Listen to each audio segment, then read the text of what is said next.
talking about official cut content from Rift's Atlantis Book 2. So this is official, unofficial content.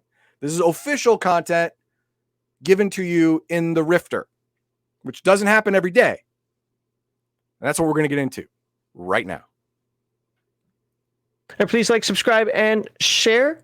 Leave your comments in the description. And of course, if you have anything to say about Kevin and Sean, should be here October 6th to talk about our first episode of Gaming Talk or Gamer Talk with Sean and Kevin about Rift's Wilderness, adventures, hex crawls, what Theater of the Mind, how to run them, what to do with them, how survival oriented should they be, yada yada. O.C.C.s that are either worthless or overpowered, or structural damage versus mega damage concepts. Go ahead and drop those in the comments if you can't find something interesting to ask Heathen Dog in its place. So, see you then. All right, now we're going to talk about Bio-Borgs. And if you're looking at this right now, this is nightmare fuel. It's awful. They are not described any better than they look. What is that round thing in the center? Round thing in the center? What are you talking about? This thing? Is that just one? No. The one to his right. So is that just a single? Yeah. That. What is that whole? Is that like his whole head right there? Oh, his head's right here. Oh, I saw the eye. I thought that whole thing was his head. Okay. The eye is on top of his head. These are his ears. Yeah, it gets weird, man. It's going to get weird. There was a reason this was cut. you had to cut something, right? This is the reason. All right. The Splugorth are always developing and experimenting with magic in general and Bio-Wizardry in particular. The Bio-Borgs represent in the following pages are the latest creations. Note, these are top-of-the-line models. Awesome. Yeah, top-line models. Rift's Atlantis 2, but was cut due to space limitations in order to present a larger number of vehicles and gizmos. As promised in the Splin World book, we present these unique and powerful beings here in the pages of the Rifter for your enjoyment. These are official stats, rules, and information provided for optional use by game masters. So, it is official. The first one is the bioleach. Yeah, it's gross. No, that's a giant leech boy killing someone. Let me explain. Bio-wizard parasites are usually used as a form of punishment or as a cheap temporary means of augmentation. Most subjects enhanced by parasites suffer from a number of debilitating penalties and rarely last long enough to be of much value to serious buyers. Rather than limit themselves to selling parasite-infected slaves as temporary laborers only, because the parasites usually kill their host within a matter of months, the Splugorth have used their mastery of bio-wizardry to create durable and powerful augmented slaves. The result is a grotesquely altered human or DB who survives being feasted upon by parasites by feeding on other life forms themselves. Now, see, the problem with a lot of the Splugorth-made symbiotes is that eventually the symbiote will eat the host. But what if the symbiote could eat hapless victims instead? That way the host would live longer. And give him more food. That's where we get the bioleach. Let's go in on him. Let's see. Killing a host gives you more work to do. If you can keep the host alive and still get all your nutrients, it's a good deal, right? Yeah. Powers and abilities of the bioleach O.C.C. That's right. You're a racial character class now because there's no going back from this. There's no going home. This is you now.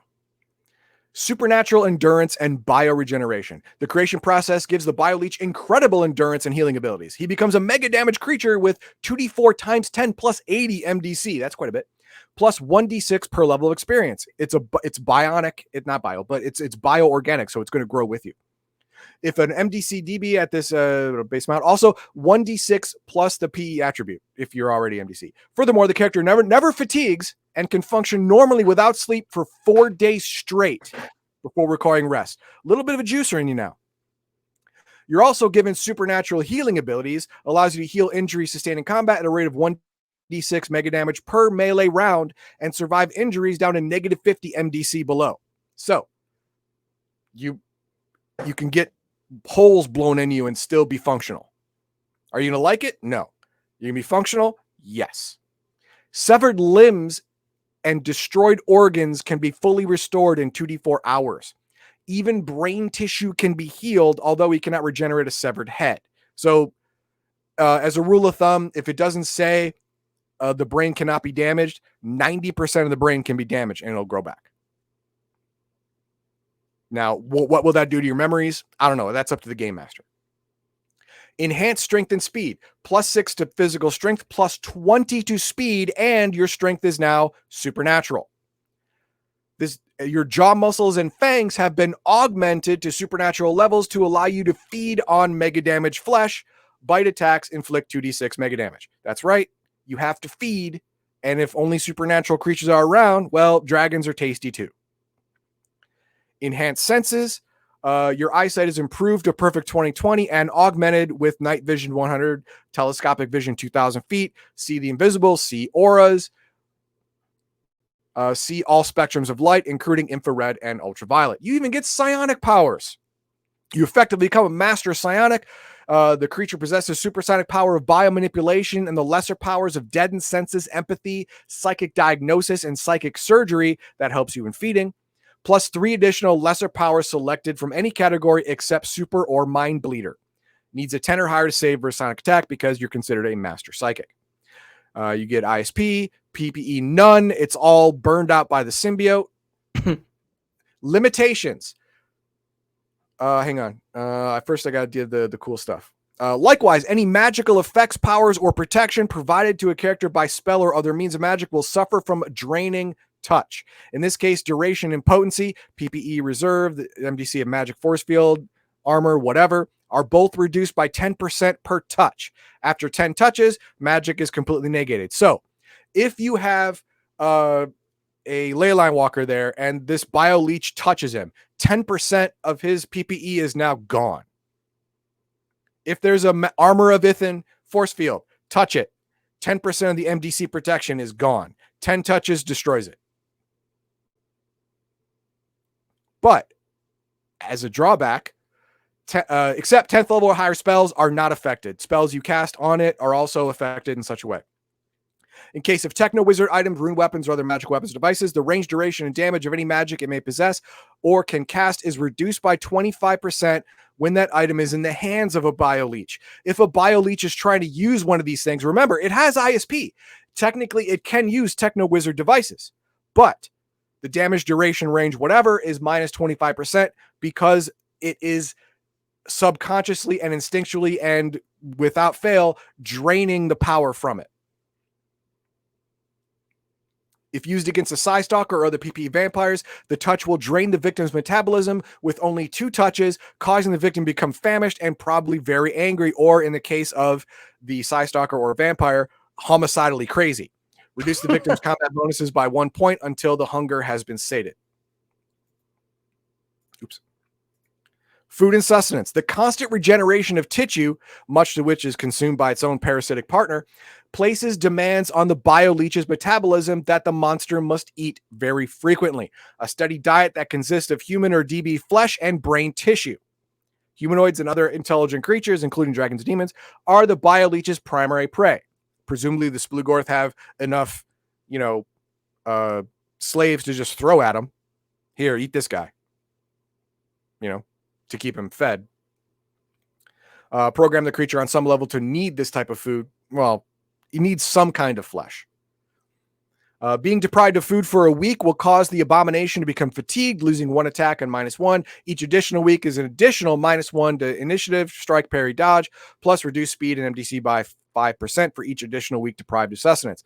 All penalties are erased 1d6 plus 1 hours after gorging yourself on some tasty, tasty flesh. Being deprived of brain tissue for a week or 2 inflicts much more serious penalties. Eating brain tissue is more important. Okay. Your That's ISP creepy. is reduced by half. Your character's IQ and ME will drop 1 point every week. If the IQ is reduced to half, the character will suffer a penalty of minus 25 to all skills. If reduced by a quarter, now it's minus 50. Losing all your IQ or ME points means the character is reduced to a mindless vegetable and will die in 46 hours. IQ and ME return to normal within 1d6 hours after consuming the equivalent of one complete human brain. So I'm on a diet. I only want 75% of a brain. There you go. But the leech, the Bio-Borg leech, must not just consume human or DB flesh, must also consume some part of the brain, or you start getting these really bad stuff. And insanities. Well, guess what? You're now going insane. What? This is a given. This is a given. You have to suck out people's brains and eat their livers. I'm sorry, man. This makes you nutter butters. That's not normal. It's not normal. Not even in Rift's Earth. Yeah, even on Rift Earth, yes. The bioleach suffers a great deal of trauma undergoing the transformation and coping with its after effects. His horrifying appearance, loss of humanity, and the sensations that come with sharing your body with another living being, which are constant source of torment and pain. All bioleeches tend to be aggressive, violent, and antisocial characters who enjoy fighting, killing, and devouring their victims. And that's because they have to. And they have to do it, so they either kill themselves or make themselves enjoy it, and that causes you to go nutter butters. At every level of experience, there's a 25% chance that the bioleech will develop an insanity. Roll percentile dice and then look on the Bio-Borg insanity table in the Splint Dimensional Market World Book. A roll of 26 is 0 means no new insanity. Great, good for you. Isn't that more than the crazy? Yes, because crazy doesn't roll every level, does it? No, it doesn't. No, but to be fair, the crazy does get an insanity at certain levels without fail. Right. So it's both good and bad. You could get real lucky and not get an insanity up to level 15. That's possible. But more likely than not, you're going to end up with more insanities than the crazy. There's only a 25% chance you don't get it. And you roll every level. So yeah, you'll probably be more crazy than the crazy. Your lifespan is 26 plus 3d6 years. Ooh. That's because you keep eating people to survive, and the symbiote doesn't have to eat you. Remember, the symbiote eats brains.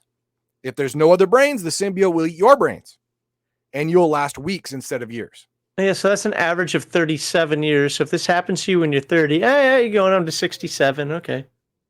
In Rift's Earth, that's like Methuselah.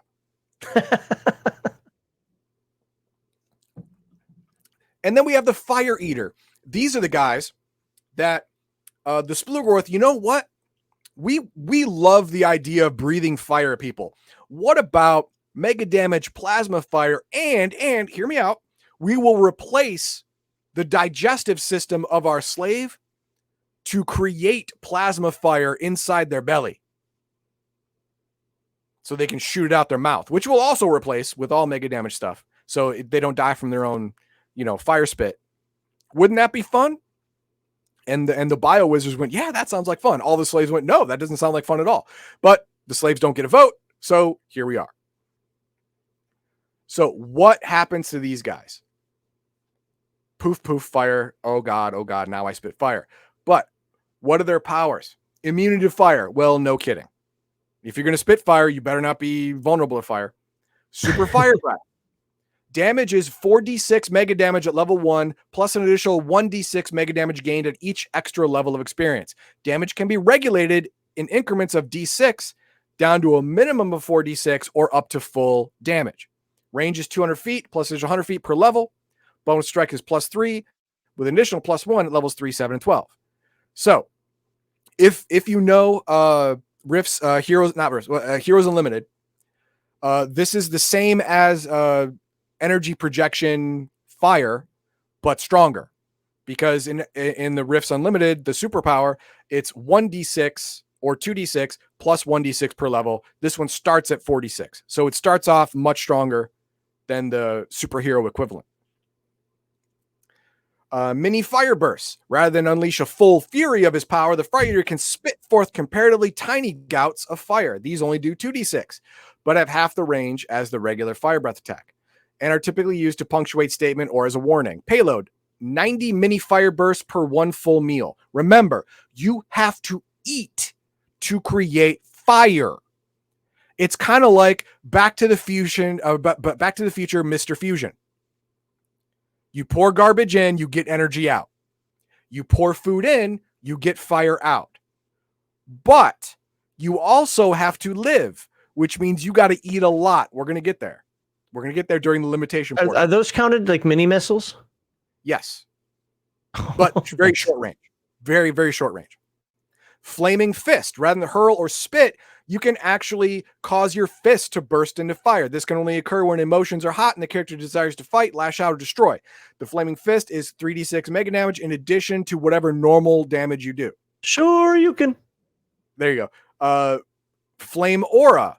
The power takes the Eye of Ilor's ability to create a force field around itself and host and combines it with the fire ability to create a fiery force field that is 80 mega damage plus 10 per level, but also inflicts damage on those who try and hit you. 4d6 to anyone touching the force field. So it's a damaging force field. That's great. That's awesome. I like this one so far. Yeah. Hellfire Scourge. The fire eater can draw upon his magic and project a mystical flame that invades the victim's body and attacks his spirit. This is like a Ghost Rider. Victims of this attack must save versus magic at 12 or higher or suffer incredible angst and inner pain. Penalties: -4 to all combat bonuses, 20%, -20 skills, the loss of initiative, and 1 melee attack. This attack can only be inflicted by touch and can be used once per melee. During this one melee round of duration is 1 melee round per level experience. Power can only be unleashed 4 times per hour. So this is I put fire inside your psyche and body, and now you're all messed up. I think that's weird. It doesn't really flow with the rest of his powers, but hey, magic's magic, right? And then here's the weirdest one of all: healing fire breath. In addition to being able to destroy targets with this breath, the fire eater is also able to heal them. Okay. Exactly. 46 hit points and SDC or 2d4 mega damage. Okay. I don't get it. I mean, But in it's there. Earthdawn, you have kind of the same thing, but that's purely magical based in. Now, to be fair, this is magical, thing. I get it, but it's so off-brand with the rest of it that I don't know, man. So far, I kind of want to be one of these things. Yeah, so far, but now we get to the penalties. Oh. Besides having little available PPE, the fire eater also has the drawback of perpetually having smoke and flame leak from its mouth and nose. To contain it, the character must wear a specifically created muzzle designed by Splugorth Bio-Wizards. The big disadvantage of the muzzle is that it also contains the character's fire powers. Common practice is to sell the muzzle when the enslaved fire eater is to enable the new owner to control him. The fire eater is also much warmer than normal, even with the muzzle on. This makes him easily spotted by thermal imagers and heat-seeking missiles.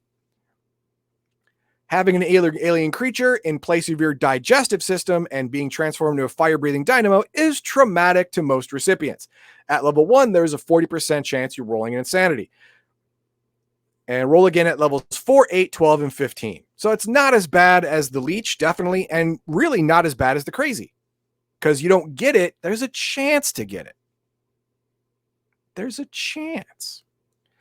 But there's also a chance, another downside, the internal fires is that the fire eater will explode into flames if it's killed. Damage from this explosion is 3d6 times 10 mega damage plus 10 per level of experience, and everything within 20 feet gets enveloped in this horrific hell blast. I'm in. So, you're Kill in. me if you Okay, dare. you're dead. What do you care? Well, I hope you didn't like any of your buddies, because they don't like you anymore. I didn't like any of them. This is good. Didn't like I'm any in. of them. Then you're fine. Then you are fine. Now remember, these are all slaves. Kill Crazy. Guess what he does? He heals people with fire breath? Probably not.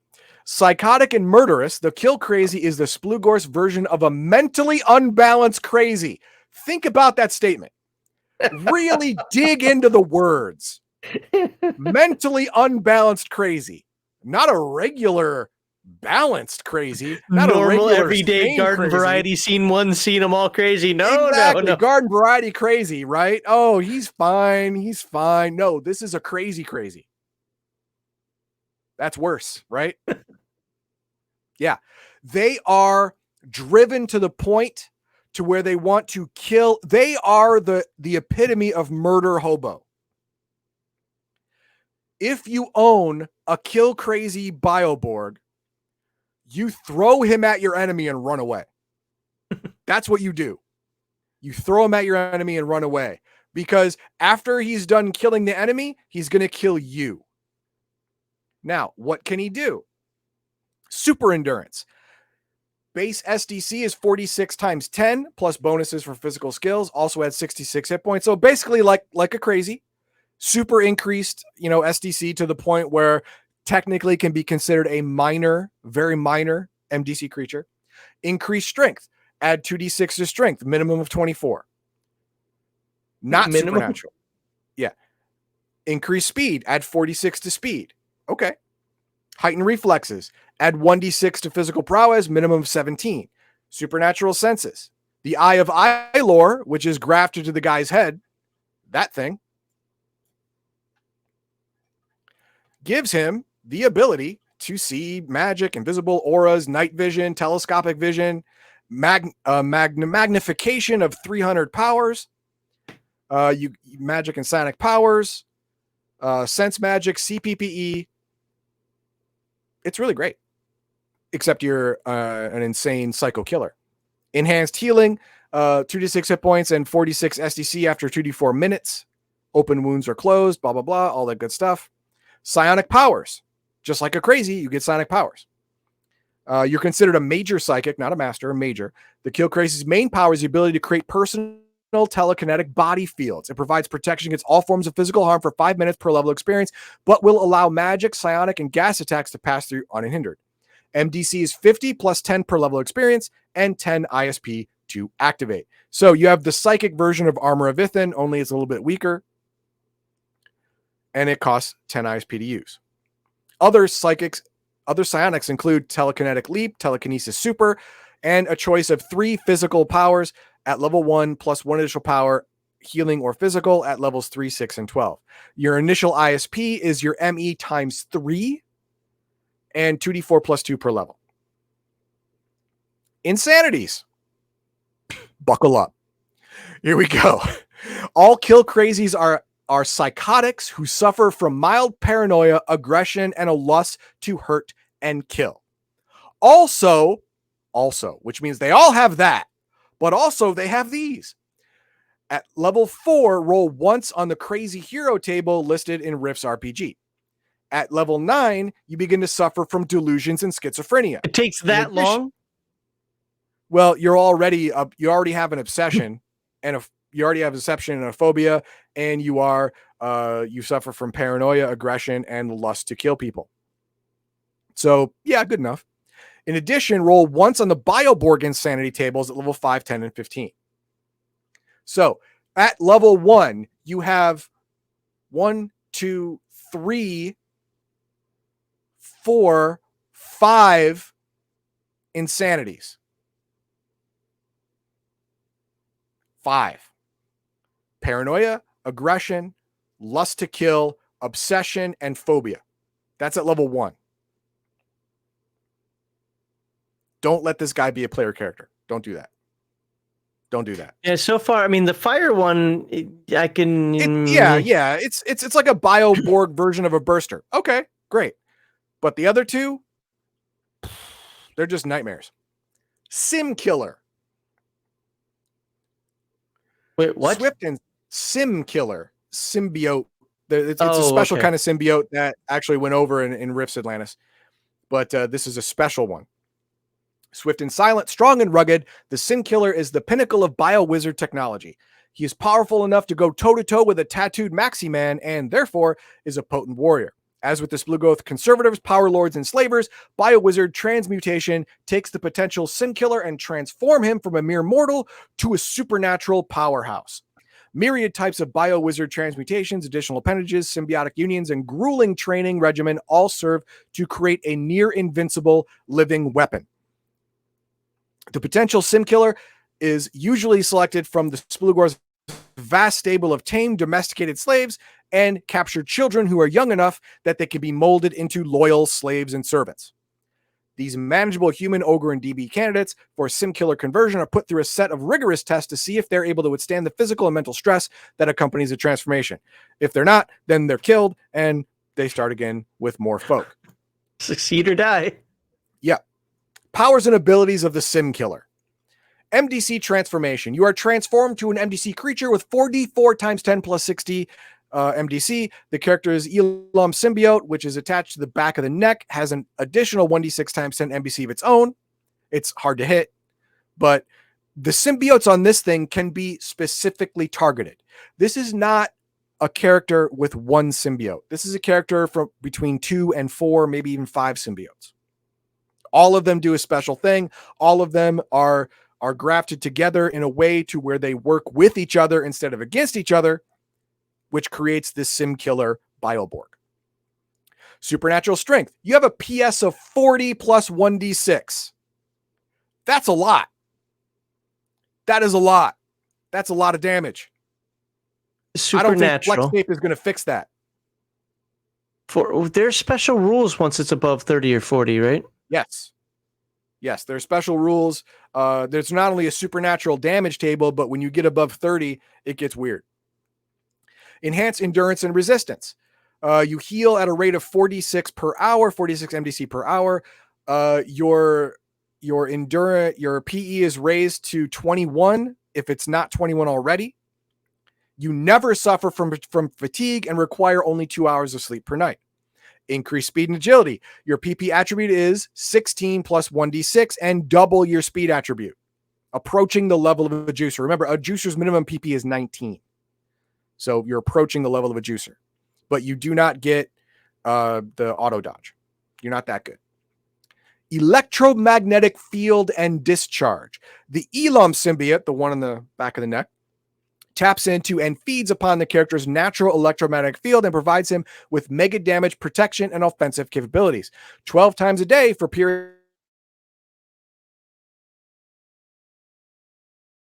time longer than 20 minutes each, you can surround the host with a field that be. Once the field's depleted, another field can be generated within one melee round. The symbiote can also release its energy in the form of MD-EM discharges. Directed blasts inflict 66 MD and have a range of 2,000 feet. Area discharges are 2d6 MD and affect everything within 20 feet. It can be regulated in 1d6 increments. Poisonous bite. The chest amalgam, which is the symbiote on the chest, has a giant mouth that comes out of it that can actually bite people. And in the Bio-Borg version, now it's all poison saliva. Yum. See? This thing. Make it go away. Okay. Doesn't he look happy? Nope. Isn't that a happy face? Here, let's zoom into the happy face. That's his face. He looks like he's saying, kill me, kill me. He is. He is. Please kill me. That's what he's doing. It makes sense. Retractable forearm blades, joint spikes, and prehensile tails. The Sim Killer mask. Oops. Got to go over. There we go. This is a bizarre symbiote that turns the subject into a sim killer. It totally enwraps the head and face, completely wiping away all traces of the subject's former humanity. It provides the host with night vision, 500 feet, protection against hostile environments because it's a filter, and the ability to breathe without air. The enables him to operate underwater through magic fumes and even in a vacuum without hindrance. It also protects the host's head, providing 2d4 times 10 plus 20 MDC specifically to the head, kind of like a helmet. The only drawback is it completely covers the mouth, preventing the sim killer from eating normally. To sustain itself, it must rely on the chest amalgamate symbiote on the chest and its cool poison mouth to eat folk or I don't cows get to or taste whatever. food anymore. I'm out. I'm not doing No, this. you don't get to taste food anymore. Whatever the chest amalgam eats goes directly into your stomach. At least with the brain eater guy, he gets to taste it and enjoy it. Makes me little nutter butters, as you said. But you know what? He's still sitting there with cuisine in front of him. This dude's just like, "Argh." Yeah, exactly. Prolonged life. This one's cool. This one's cool. You'll like this. The Sim Killer has an amazing lifespan of 1d6 times 100 plus 500 years. Who's Minimum tested that? of 600 years. What's that? Who's tested that in Rift's Earth? Oh, that's just a thing. However, because they are new, the typical Sim Killer only ranges from levels 1 to 8 because they haven't lived long enough to get to higher levels. Okay, got it. Got it. Yeah, it's theoretical, but the Bio Wizards, they're on the ball. They There's also what they do. precedence, just not here. Right. Okay. All right. Let's see about insanities. The main drawback of the Sim Killer is the fact that the subject becomes a hideous monster with a second carnivorous monster attached to its chest. The chest amalgamate adds 100 pounds to the character's weight and requires blood to feed from time to time. Also, the Elome symbiote is a potential weak point. Killing it will destroy the Sim Killer's EM powers and may cause permanent brain damage. Roll on the surgery penalty. If either the chest amalgamate or the mask symbiote is killed, don't bother rolling on any tables. The whole thing dies. Oh. So you have, at minimum, 3 symbiotes attached to your body at once. You have the mask, you have the Elome, and you have the chest amalgamate. If you kill the mask or the chest amalgamate, you just die. The whole thing just dies. You also may suffer from psychological problems. Really? You think? But these typically come later in life because life is long for these guys, apparently. To determine whether a character has insanity or not, roll a percentile die. At level 1, there's a 20% chance suffering from insanity. Blah, blah, blah. A roll of 1 means you roll, blah, blah, blah. Roll again to determine any possible insanities at level 4, 9, and 15. You don't go as insane because the mask symbiote basically takes away your humanity. So you don't care that you have to eat through your chest, that you have to watch as you suck the liver out of someone who's screaming, please stop, oh God, the pain. You don't care. You know what's the most horrifying thing of all of this? What's that? There's no going back. You can't be like, okay, symbiote's off, you're better now. No, there is no going back. And we have you do this to a player character, they're done. They're this and that's it. Personally, if this happens to a player character, I would retire the player character.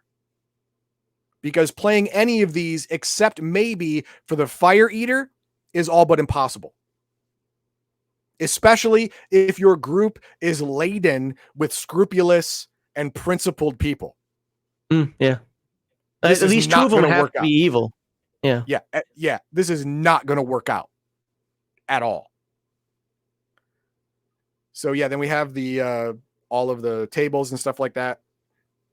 So yeah, those are the Bio-Borgs that were cut from Splin World Book 2. They are official. Okay, so you can use them in your game and it is official content, but optional depending on what the game master wants to do. And I'm telling you right now, if you're a game master, do not let any of your players be the leech, the sim killer, or the kill crazy.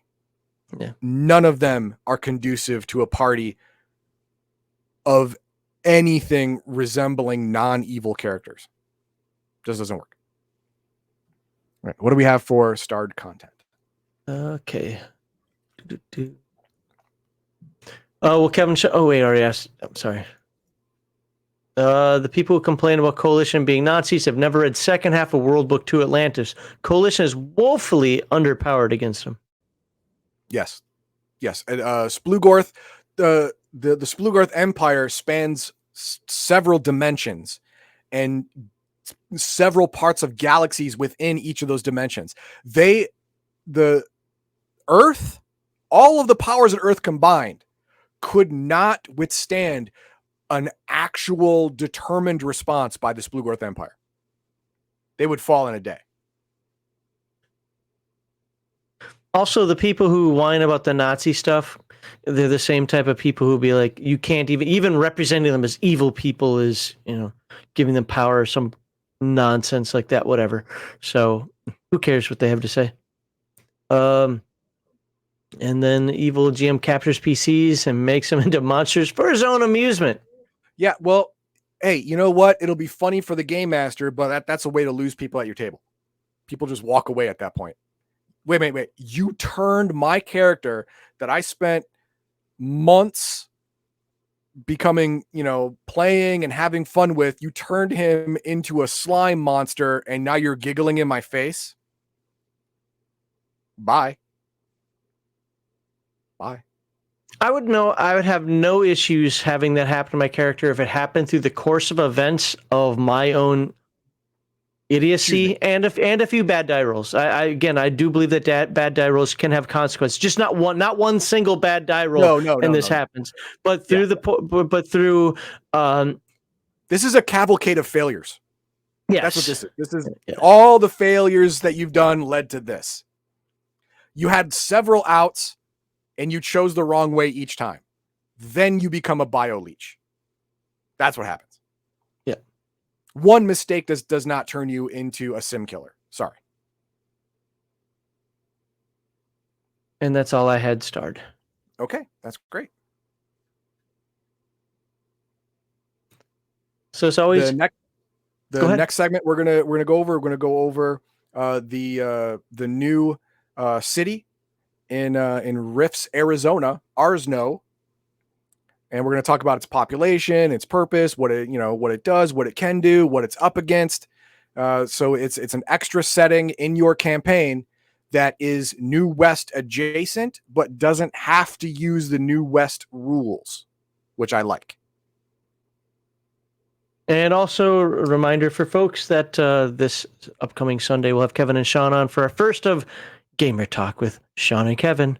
And this topic, as I mentioned at the beginning of this video, is about wilderness travel and survival in Rifts, overpowered versus underpowered O.C.C.s, and possibly segueing into MDC versus SDC. So if you have any questions, comments, and concerns about that, please post them before October 6th, or it will be too late.